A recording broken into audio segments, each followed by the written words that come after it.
जय श्री राम प्रेमी भक्तों। प्यारे भक्तों, ऐसा हम क्या करें जिससे हमें सुख ही सुख मिले और दुख कभी हमें मिले ही ना। भक्तों, संत हमें बहुत अच्छी तरह से समझाते हैं, लेकिन हम समझने को तैयार ही नहीं होते। संतों ने दुखों को समाप्त करने के लिए, पापों को समाप्त करने के लिए बहुत सारे उदाहरण दिए हैं, बहुत दोहे उन्होंने लिखे हुए हैं ताकि अज्ञानता का नाश हो और ज्ञान की प्राप्ति हो।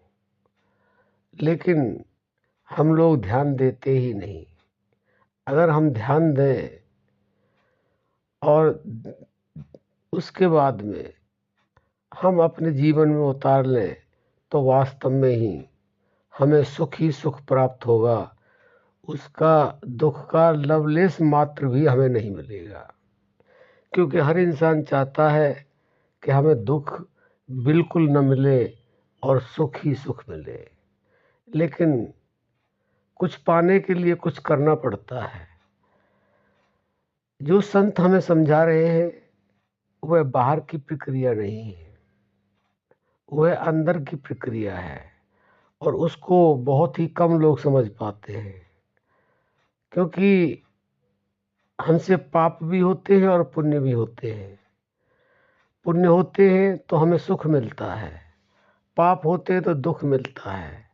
लेकिन संतों ने ऐसे तरीके भी बताए जिससे आप से अगर पाप भी होंगे तो वह भी भस्म होते चले जाएंगे, और ऐसा तरीका भी बताया कि जिससे आपके पुण्य भी समाप्त होंगे और आपको सुख ही सुख मिलेगा और आनंद ही आनंद मिलेगा।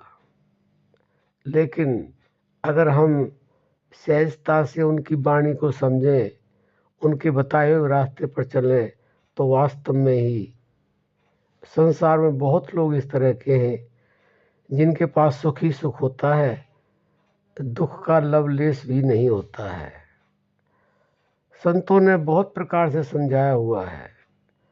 सत्संग है मान सरोवर, सुखों की खान बंदे, सत्संग से ही मिलते हैं सचमुच भगवान बंदे। दुख की तो आप बात ही छोड़ दीजिए। अगर हम सत्संग से जुड़ना शुरू कर दें तो हमें वह सुखों की खान मिल जाएगी। वहाँ पर आपको दुख का लवलेश भी प्राप्त नहीं होगा, और इतना ही नहीं, हमें भगवान की प्राप्ति भी होगी।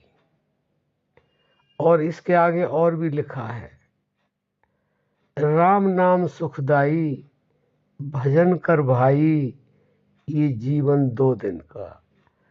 देखिए कितनी गहनता से समझाया है, लेकिन हम समझते नहीं हैं। सुख का कारण केवल और केवल राम नाम है। उस राम नाम को हमें जानना होगा, वही सुखों की खान है। और राम नाम कहाँ पर है? वह हमारे अंदर है। तो उसको जान करके हम अपने दुखों को हमेशा के लिए त्याज्य कर सकते हैं, हमेशा के लिए दुखों से छुटकारा पा सकते हैं। हमें राम नाम का भजन करना होगा, वही हमें सुख देगा। और आगे लिखा है, राम नाम सुखदाई, भजन कर भाई, जीवन 2 दिन का।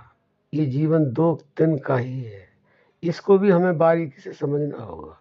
2 दिन का मतलब नहीं आज और कल या कल और परसों, नहीं। हमारी श्वास आ रही है, जा रही है, श्वास से ही हमारा जीवन है।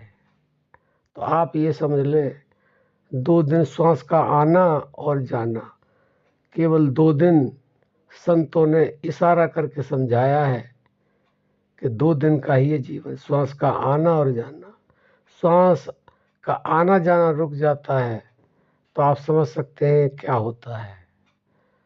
सुख की तो बात ही छोड़ दीजिए, दुख की भी बात छोड़ दीजिए। जब हमारी श्वास का आना जाना बंद हो जाता है तो क्या होता है। वास्तव में यह जीवन 2 ही दिन का है, इसलिए हमें अपनी श्वास को समझना होगा और श्वास को समझने के लिए हमें उस व्यक्ति की, उस गुरु की तलाश करनी होगी जो हमें समझा सके कि श्वास का कितना महत्व है। उस राम नाम को हम कैसे जाने, और वह भी श्वासों के द्वारा। तो अगर आपने श्वासों के द्वारा राम नाम का जप करना सीख लिया और उसके बाद में आप निरंतरता से करते रहे तो वास्तव में ही आपको सुख ही सुख मिलेगा, दुख आपको बिल्कुल मिलेगा ही नहीं। और उसके बाद में जैसे जैसे आपका अभ्यास बढ़ेगा आपको एक ऐसी आनंद की स्थिति आएगी जिसको बताया नहीं जाता है, जिसके लिए संतों ने कहा है वह अनुभव होता है केवल, उसको वाणी बता नहीं सकती क्योंकि वाणी के पास इतनी सामर्थ्य है ही नहीं। तो बंधुओं, आप अगर हमेशा के लिए सुख चाहते हैं, दुख बिल्कुल नहीं चाहते हैं, तो आप उस राम नाम को जानो और उसके अंदर से पूरी तरह से उतर जाओ तो वास्तव में ही आपको सुख ही सुख प्राप्त होगा। अब हम अपनी वाणी को विराम देते हैं। जय श्री राम।